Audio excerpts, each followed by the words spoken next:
Baris kedua Ainun.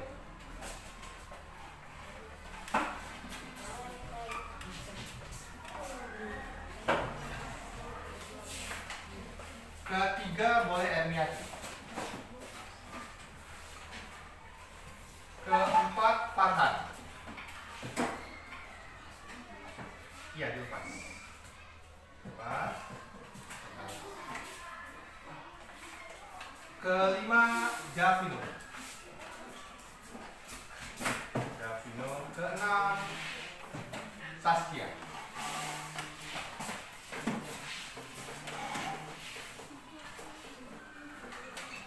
Di bawah sini boleh. Ketujuh Diko. Sini Diko. 8 Rafael. 9 Hartawan. 10 Jason atau Rizky boleh maju ke depan wakilan. 11 Alif atau Hafiz boleh salah satunya maju ke depan.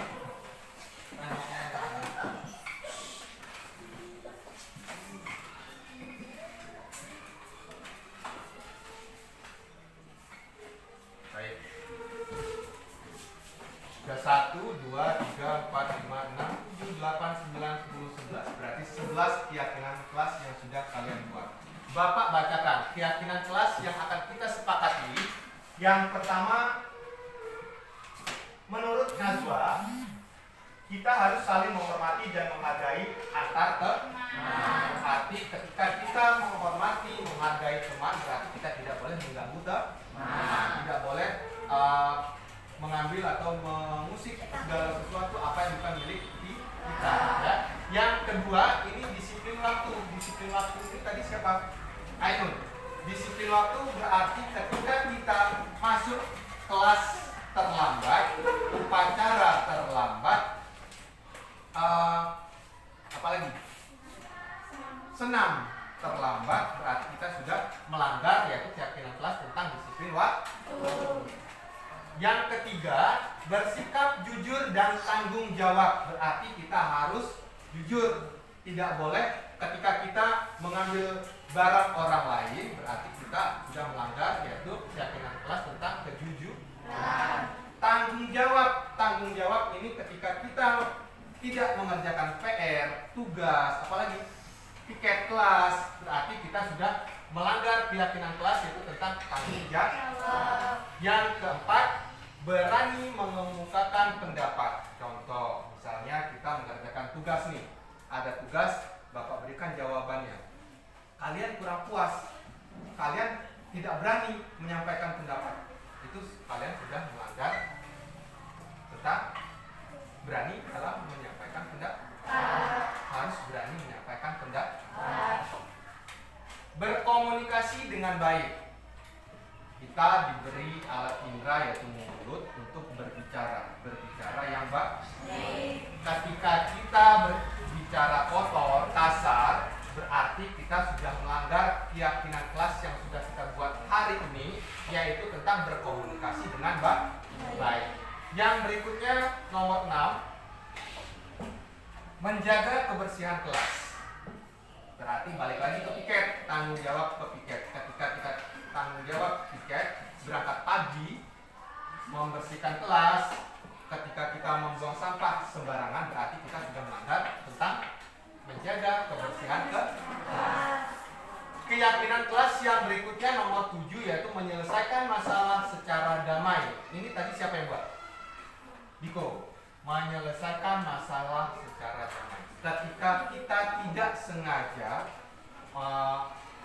misalnya Diko tidak sengaja mendorong Rafael jatuh. Masalah yang harus kita capai berarti harus menyelesaikan dengan damai. Tidak boleh bertengkar. Ya, ketika kita bertengkar, kita sudah mengganggu teman, kita sudah bertengkar, berarti ini kita sudah melanggar keyakinan kelas tentang menyelesaikan masalah secara damai. Yang berikutnya, membantu teman yang membutuhkan. Ini siapa yang jawab tadi?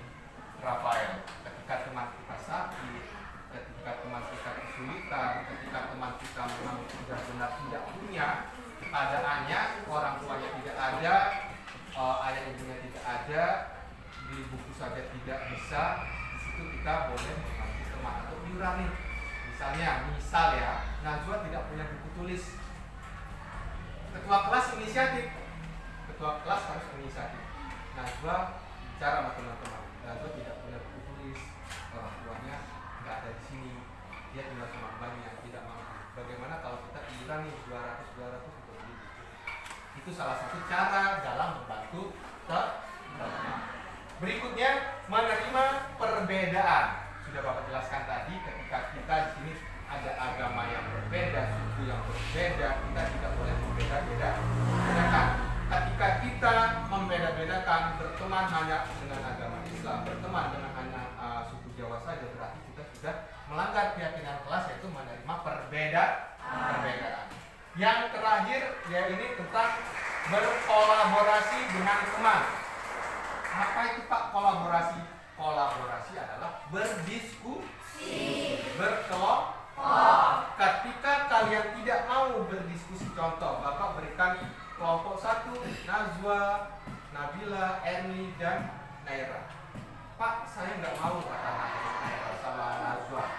Saya maunya kelompoknya sama, misalnya sama Davino, katanya sama Davino ya. Itu salah satu sudah melanggar keyakinan kelas. Keyakinan kelas yang dilanggar Naira yaitu tentang berkolaborasi dengan teman. Berarti hari ini kita sudah membuat 11 keyakinan kelas yang sudah kita sepakati.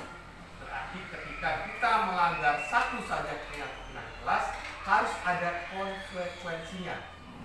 Konsekuensinya apa? Ketika kita melanggar, kita harus mencari solusi. Solusinya nanti kita bicarakan ketika kalian melanggar keyakinan kelas. Tapi Bapak harap keyakinan kelas ini menjadi motivasi kita, tidak boleh melanggar, menjadi motivasi dalam belajar, disiplin, tanggung jawab, berbicara dengan baik, berani menyampaikan pendapat, membantu teman, apalagi tadi bersikap jujur, tanggung jawab dalam segala tugas ataupun PR.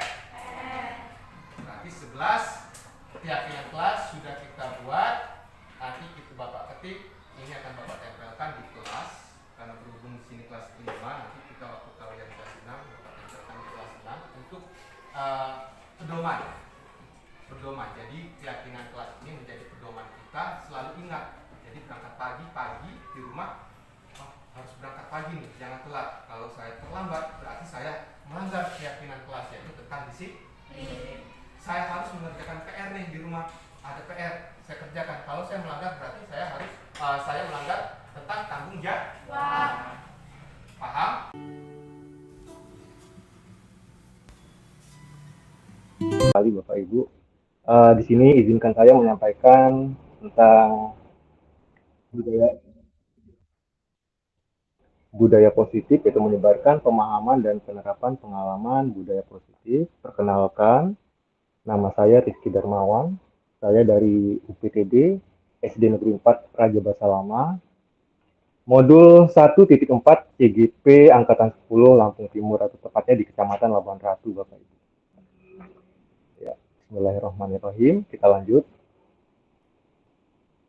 Konsep kunci budaya positif yang pertama, perubahan paradigma belajar. Yang kedua, disiplin positif. Ketiga, motivasi perilaku manusia.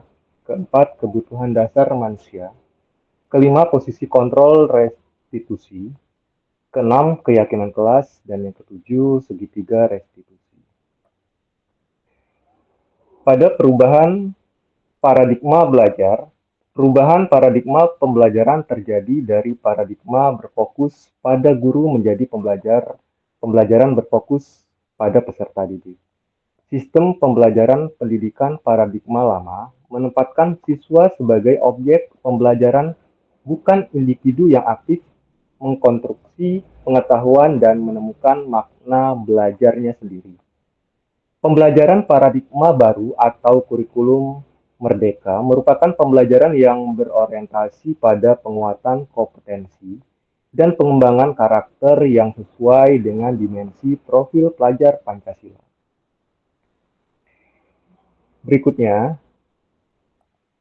disiplin positif. Disiplin positif adalah suatu pendekatan untuk menerapkan disiplin dalam diri anak tanpa hukuman dan hadiah. Disiplin positif perlu diterapkan baik dalam lingkungan keluarga maupun lingkungan sekolah.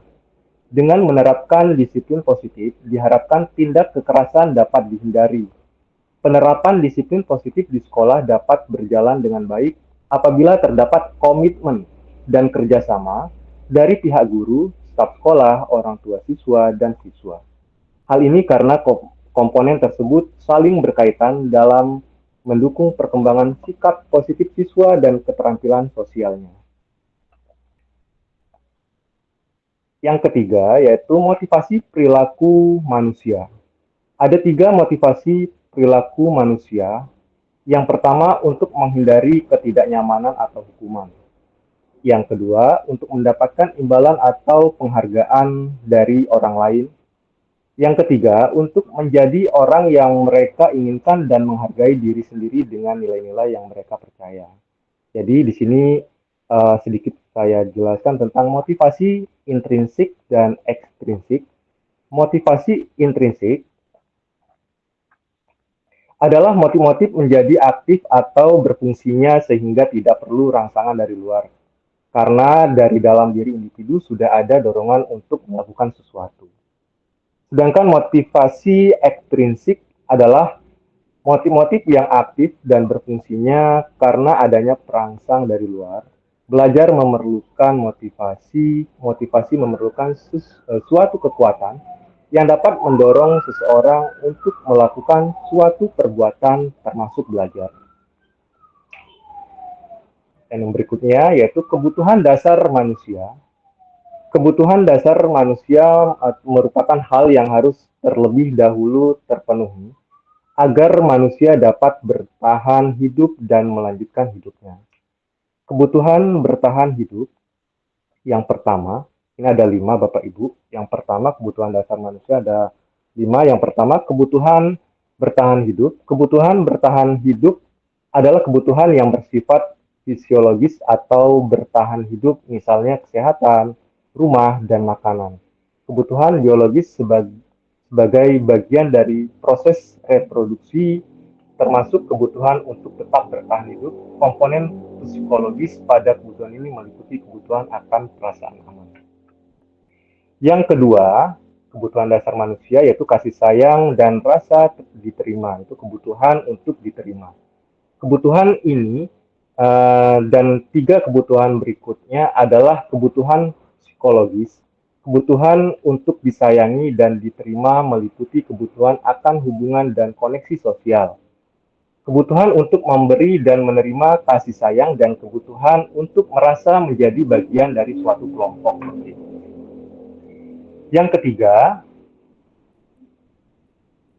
penguasaan atau kebutuhan pengakuan atas suatu kemampuan. Kebutuhan ini berhubungan dengan kekuatan untuk mencapai sesuatu, menjadi komponen, menjadi terampil, atau diakui atas prestasi dan keterampilan kita, didengarkan dan memiliki rasa harga diri Bapak Ibu. Yang keempat, yaitu kebebasan. Kebebasan ini yaitu kebutuhan akan pilihan Bapak Ibu.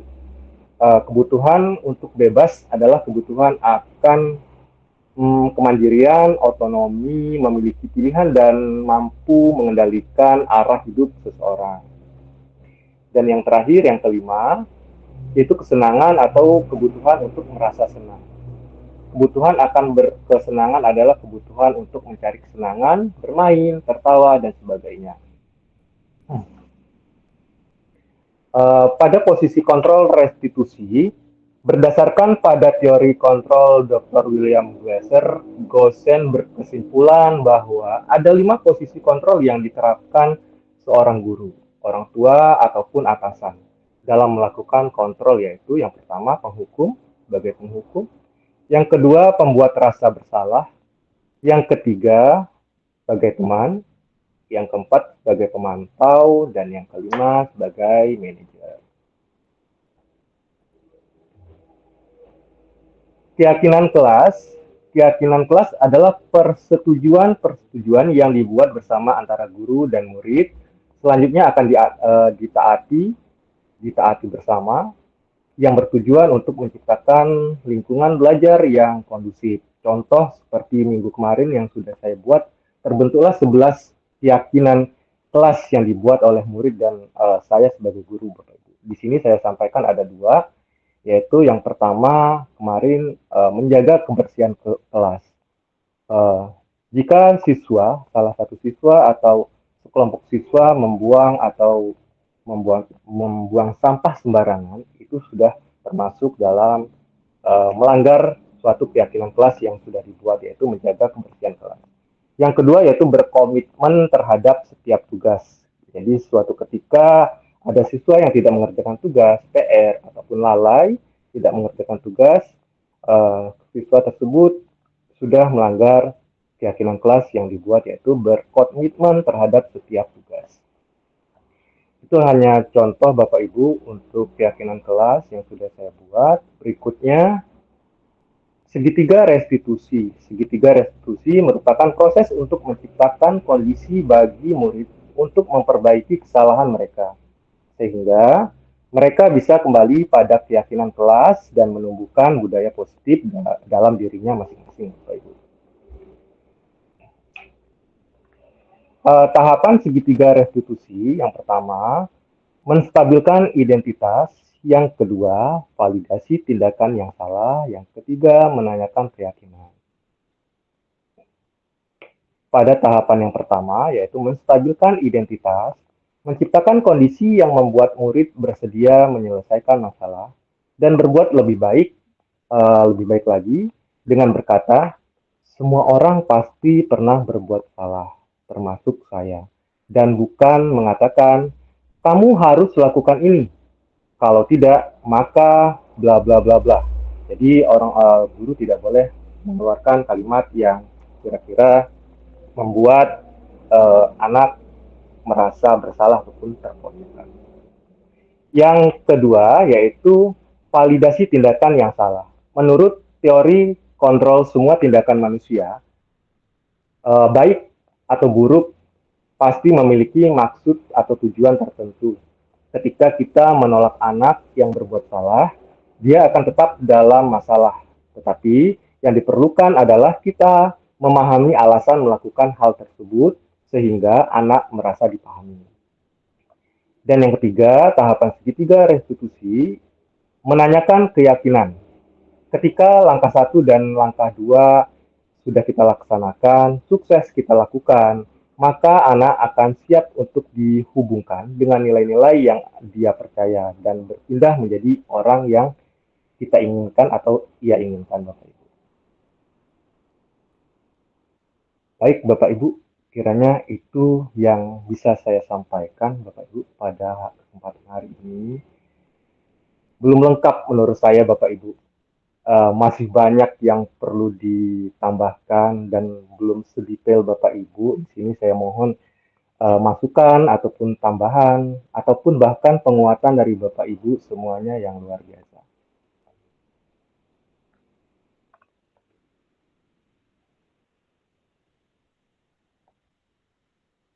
Pak Heri, Pak Jeffrey, ataupun Pak Ahmad Suhaimi ada tambahan ataupun penguatan boleh.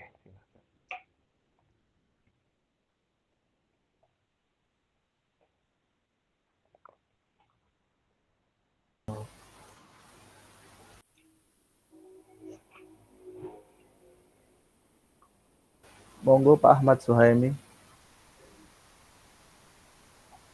Monggo Pak Ahmad Suhaimi. Baik, terima kasih Pak Rizky Darmawan atas penyampaian yang luar biasa. Kami rasa memang materi yang sudah kami sampaikan itu semuanya belum sempurna kalau kolaborasi hari ini belum selesai. Kesempurnaan itu nanti ketika kolaborasi ini selesai. Demikian. Tapi apa salahnya kalau kita cari eh, yang lebih baik gitu ya Pak Rizky ya. Sampai saya Siap juga Bapak. tadi bingung. Ini master-master ini sudah tampil semua. Saya temukan yang terakhir master PDF itu tadi Pak.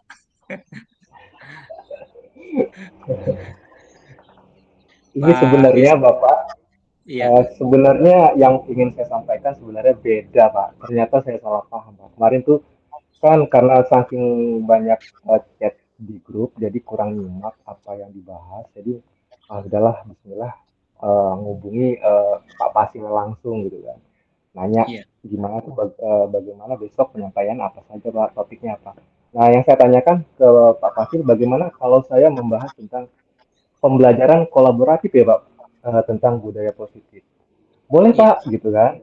Boleh Iya. Pak, gitu katanya. Gitu. Jadi itu yang saya buat, akhirnya udah aman nih, semalam udah aman, tak share ke minta tolong Pak Jeffrey untuk ditampilkan gitu kan. Setelah berjalannya waktu tadi dari awal sampai sekarang tadi kok beda gitu ya. Makanya tadi kejar tayang nih Pak membuat ini Pak. Iya. Luar biasa. Pak Rizky sudah Jadi membuat dua konsep yang berbeda, artinya Pak Rizky sudah punya materi yang banyak yang sudah dipahami. Itu luar biasa Pak Rizky. Terus untuk kunci budaya positif itu perubahan paradigma belajar, disiplin positif, motivasi perilaku siswa, kebutuhan dasar manusia, posisi kontrol restitusi dan yang lain-lain. Kalau semuanya itu sudah terpenuhi, mudah-mudahan budaya positif ini akan cepat sekali gitu Pak ya dampaknya untuk orang lain ya Pak. benar sekali Bapak. Demikian sementara Pak Rizky yang bisa saya apresiasi dulu untuk Pak Rizky.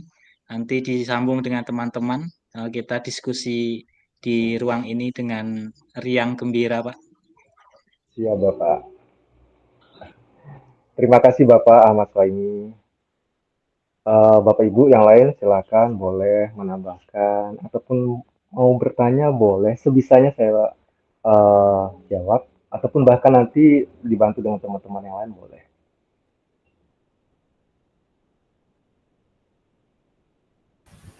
Siap Pak Rizky, izin menanggapi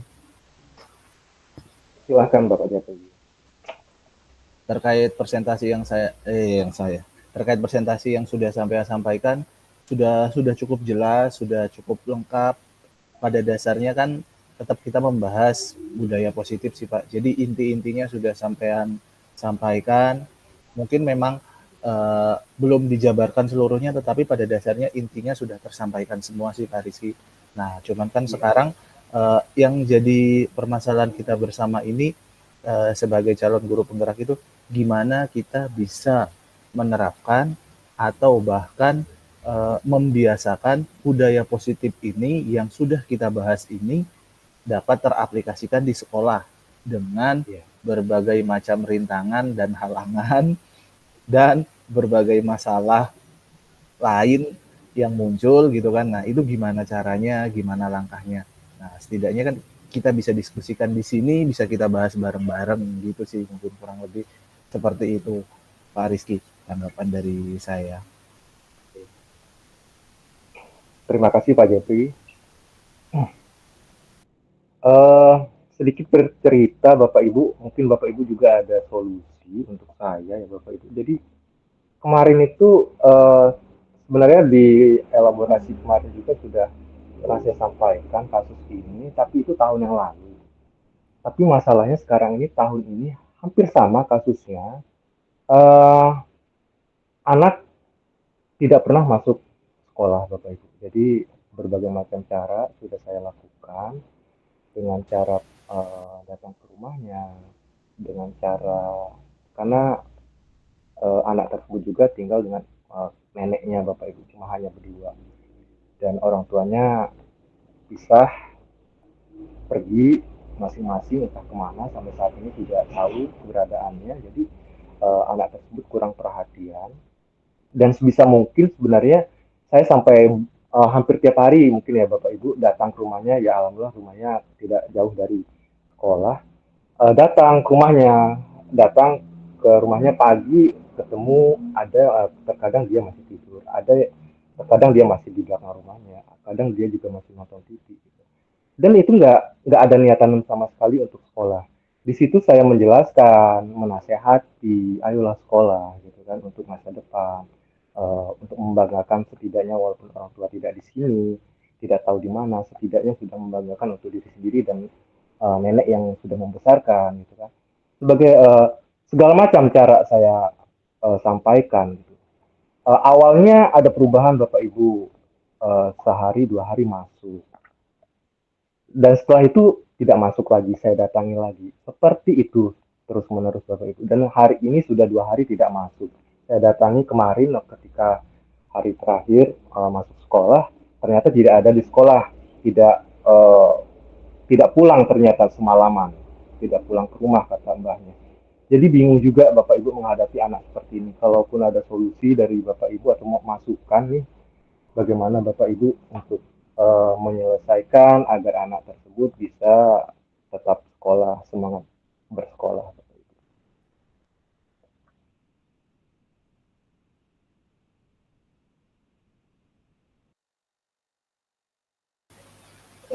Izin menanggapi Pak Rizky, Ya, silakan Bapak Ade. karena mungkin permasalahan ini pasti tidak akan dialami oleh sampean sendiri mungkin. Uh, Ya, Walaupun secara pribadi saya belum pernah mengalaminya, tetapi uh, intinya balik lagi memang kalau kita harus meruntun proses restitusi, mau tidak mau kita harus melakukan proses restitusi terlebih dahulu dengan siswa tersebut, dan yang dilibatkan tidak hanya pihak sekolah dengan langsung siswa tersebut, setidaknya harus mengajak juga mungkin neneknya ataupun orang terdekat lain yang memang eh, bahasanya gimana ya, bisa bisa mengawasi si siswa tersebut lah, karena memang kalau siswa tersebut lepas dari pengawasan, lepas dari pemantauan, sepertinya walaupun bolak-balik kita beri masukan, bolak-balik kita beri saran, kalaupun tidak ada pemantauan, ya itu tadi kembali lagi seperti tadi yang sudah diceritakan di atas, eh,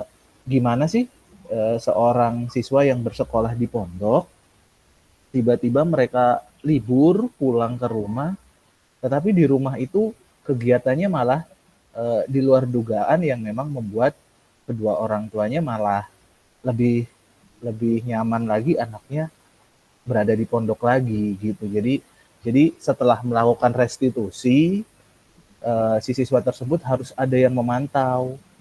Maksudnya memantau itu yang di lingkungan keluarganya gitu Pak Rizky. Jangan sampai dilepas tanpa pemantauan, karena memang kebetulan kan tadi sampai jelaskan si siswa ini sudah tidak, bahasanya sudah lepas kontrol lah, hanya neneknya saja, dan neneknya pun tidak dapat mengawasi secara 100% untuk kesehariannya gitu kan. Berarti kita memang harus berkolaborasi lagi, mungkin dengan siapa, dengan rekannya ataupun dengan saudaranya yang memang dia masih bisa menjadi pemantau serta manajer untuk si anak ini gitu. Bahasanya si anak ini masih segan lah dengan orang tersebut gitu Pak Rizky. Karena kalau melihat keadaan seperti itu, kalaupun dengan neneknya sepertinya dia sudah tidak ada rasa taatnya lagi, patuh maksudnya gitu, karena mungkin neneknya sibuk dengan kegiatan neneknya, si siswa ini pun jadi merasa ya sudah, saya mencari kegiatan saya saja gitu. Jadi selain dari pihak sekolah yang melakukan restitusi, harus juga berkolaborasi dengan pihak lain yang mampu mengawasi si siswa tersebut. Kurang lebih sih seperti itu Pak Rizky, kalau menurut saya. Mungkin ada rekan-rekan yang lain ingin menambahkan, Pak Heri atau Pak Suhaimi, Bu Yesi, Bu Nur, Bu Siti, Pak Agung.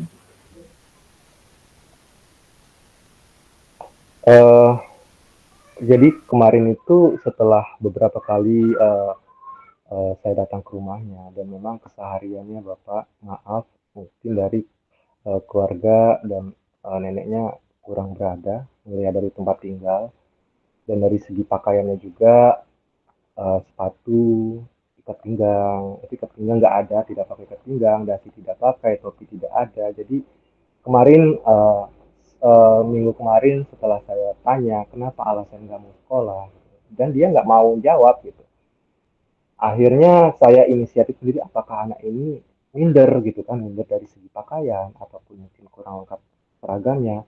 Jadi punya inisiatif sendiri Bapak Ibu, membelikan dasi, topi, dan ikat pinggang untuk anak tersebut Bapak. Jadi setelah saya berikan, saya nasihati, saya berikan eh, sedikit ujangan, mungkin Bapak Ibu manfaat sekolah, manfaat untuk kedepannya, manfaat untuk diri sendiri dan keluarga gitu. Sedikit berubah, yaitu kemarin sempat masuk yang saya bilang tadi, masuk dengan seragam lengkap. Saya lihat waktu upacara dia hadir, upacara dengan seragam lengkap, topi, ikat pinggang, dasi yang saya berikan. Dan setelah itu 2 hari dari itu tidak masuk lagi gitu. Terakhir saya temukan, datangi lagi kemarin, ternyata anak tersebut tidak pulang semalaman. Setelah saya tanyakan ke temannya yang rumahnya dekat, tolong ya kalau ketemu dengan Dika, sampaikan disuruh Pak Rizky sekolah. Jangan nggak sekolah. Jangan takut, Pak Rizky nggak marah kok. Sampai tak bilang seperti itu. Sampaikan ya sama Dika kalau kalau ketemu dengan temanmu yang ya Pak, disampaikan.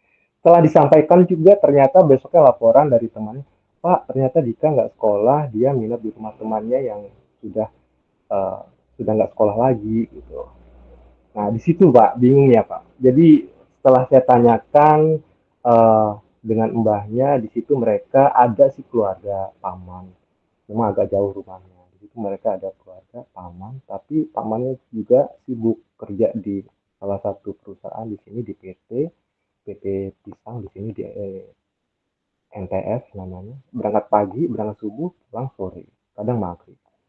Jadi di situ memang kurang sekali, bingung cara cara cara apa ya memberikan agar anak ini bisa sekolah, meyakinkan, tetap rajin sekolah, bingung untuk mantaunya Bapak. Sedangkan di rumah juga tidak ada yang memantau. Gitu.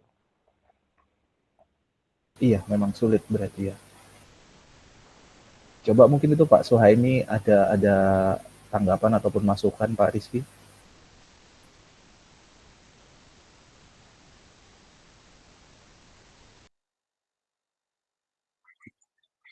Iya, Pak Rizky, langsung saja. Jadi akhirnya saya sepakat dengan apa yang dikatakan Pak Jeffrey tadi. Untuk kasus siswa, salah satu siswa Pak Rizky ini, memang masalahnya kompleks. Kalau saya perhatikan dari 5 kebutuhan dasar manusia itu lebih dari satu Pak yang tidak terpenuhi. Contohnya ketika orang tuanya tidak berada di samping, tidak selalu dekat itu mungkin kurang kasih sayang, mungkin bisa jadi ya Pak ya. Terus mungkin kalau diceritakan Pak Rizky tadi mungkin bertahan hidup tadi itu. Apa kebutuhan bertahan hidupnya setelah Pak Rizky cross check ternyata memang latar belakang keluarganya. Terus kesenangan Pak. Mungkin siswa itu kesehariannya mungkin tertekan Pak.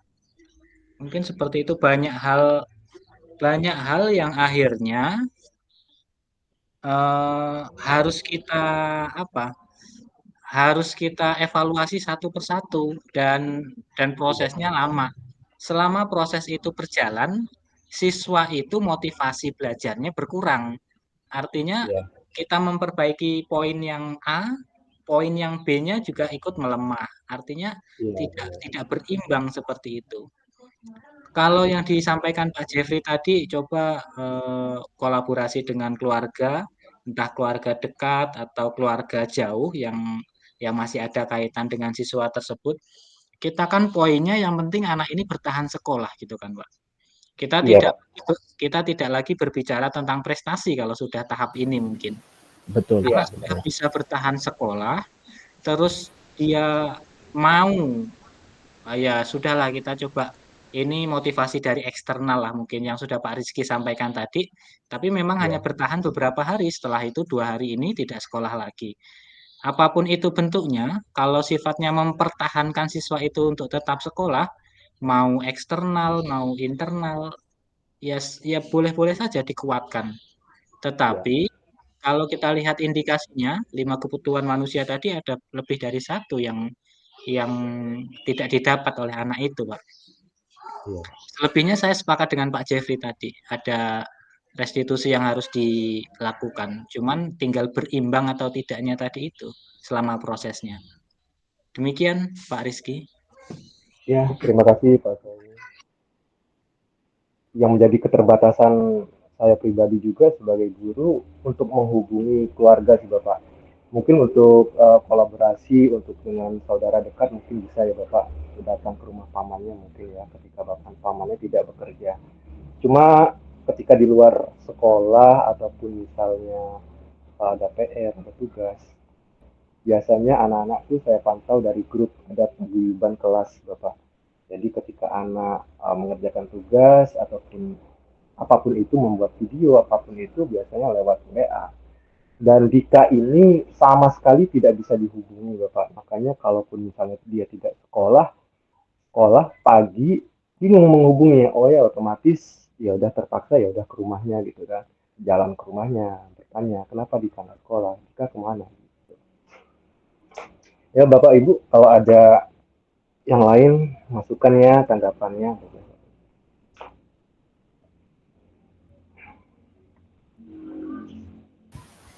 Iya, kalau ngedengar cerita sampean ini berarti memang kompleks sekali siswa sampean ini, Pak.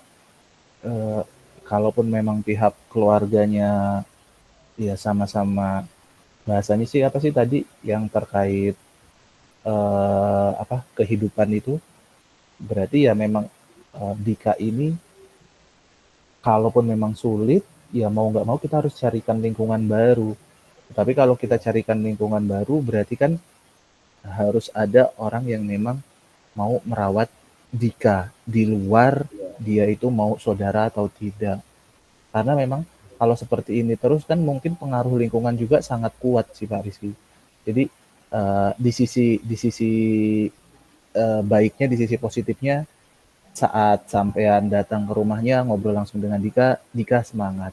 Tetapi di sisi jika dia sudah bergabung dengan lingkungan sekitar teman-temannya yang memang sudah notabene tidak sekolah, iya dia jadi ngikut lagi gitu.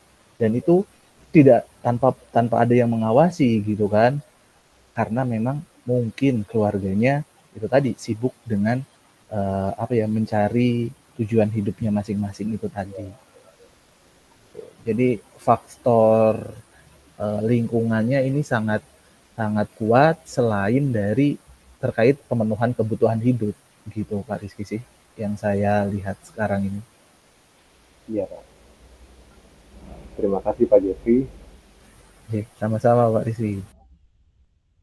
Bapak Ibu yang lain boleh ada masukan atau tambahan mengenai dengan apa yang sudah saya sampaikan tadi boleh Bapak Ibu di luar kasus yang saya sampaikan atau saya ceritakan Bapak Ibu atau ada yang atau sudah selesai.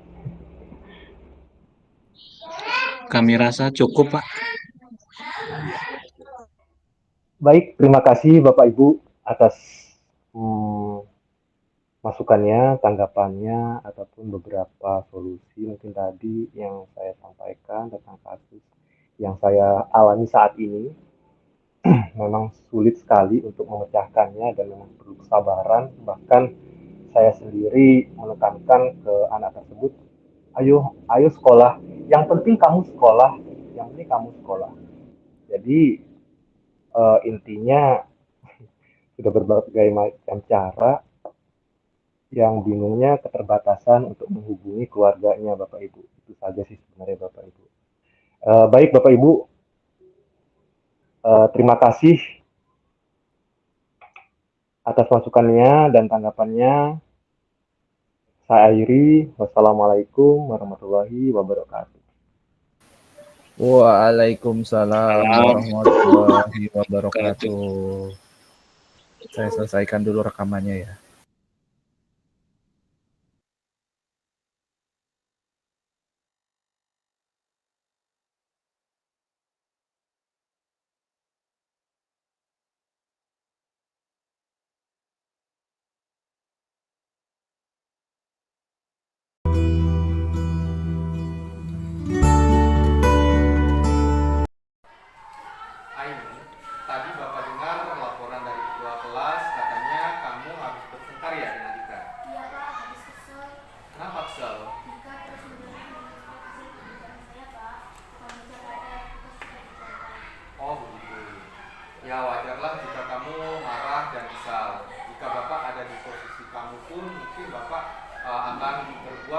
yang sama seperti yang kamu lakukan. Lalu, apa yang kamu lakukan terhadap Ica? Saya marah-marah Pak, saya maki-maki Ica, dan Bapak seterusnya mendekat menghina. Oh begitu. Pasti kamu berbuat seperti itu ada alasannya ya? Iya Pak, bisa saya belajar Pak. Saya kan sudah susah payah mengusahakan soal, tapi jika dia mendetek, dia tidak mau bisa sendiri. Ya wajarlah kamu berbuat atau merasa kesal karena tidak rela pekerjaanmu dicontek begitu saja oleh kita. Bapak sangat menghargai tindakan kamu yang tidak berbuat lebih buruk daripada itu, contohnya dengan memukul Dika. Iya Pak. Sekarang coba kita pikirkan tindakan kamu marah sampai menggebrak meja, apakah sesuai dengan keyakinan kelas kita? Iya Pak. Menurut kamu keyakinan kelas apa yang sudah kamu langgar? Saling menghormati antar teman Pak.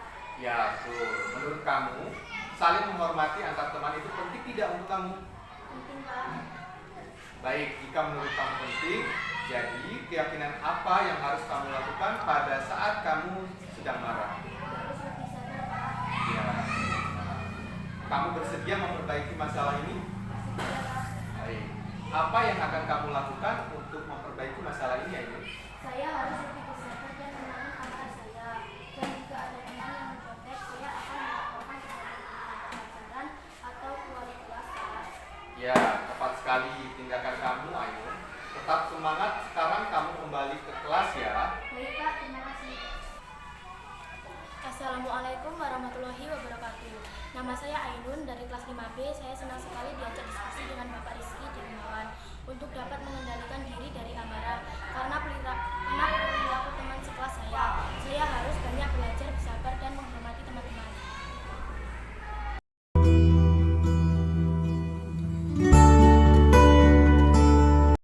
Farhan, tadi Bapak mendengar dari guru agama, katanya Farhan sering datang terlambat ketika jam mata pelajaran agama ya? Menurut ingatan Farhan, sudah berapa kali kamu datang terlambat? Sudah 4 kali Pak. Sering terlambat itu suatu kesalahan bukan? Iya Pak. Baik, Farhan berbuat kesalahan itu manusiawi. Setiap orang pernah berbuat kesalahan. Yang terpenting kita belajar dari kesalahan tersebut dan berusaha untuk memperbaikinya. Setuju? Setuju Pak. Farhan, kita cari solusi bersama ya. Iya Pak. Farhan datang terlambat pasti ada alasannya. Kenapa sering datang terlambat? Karena saya sering datang Pak.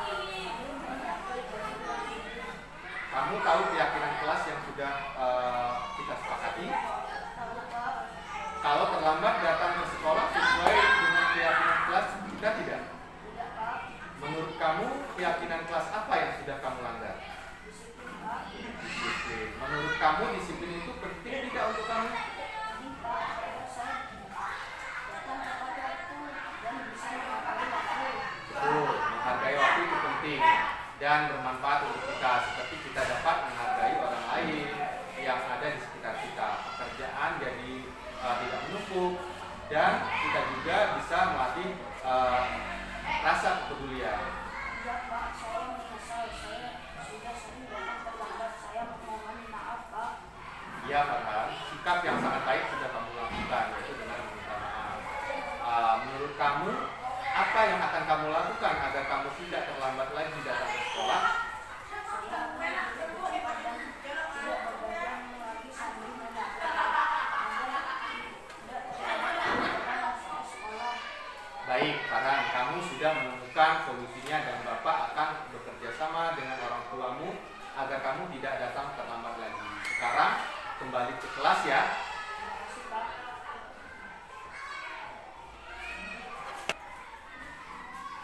Assalamualaikum warahmatullahi wabarakatuh. Saya Farhan dari kelas 5B. Saya senang sekali diajak diskusi dengan Bapak Rizky Darmawan untuk diskusi menemukan solusi atas kesalahan yang telah saya lakukan dan saya tidak begadang lagi supaya saya tidak terlambat ke sekolah.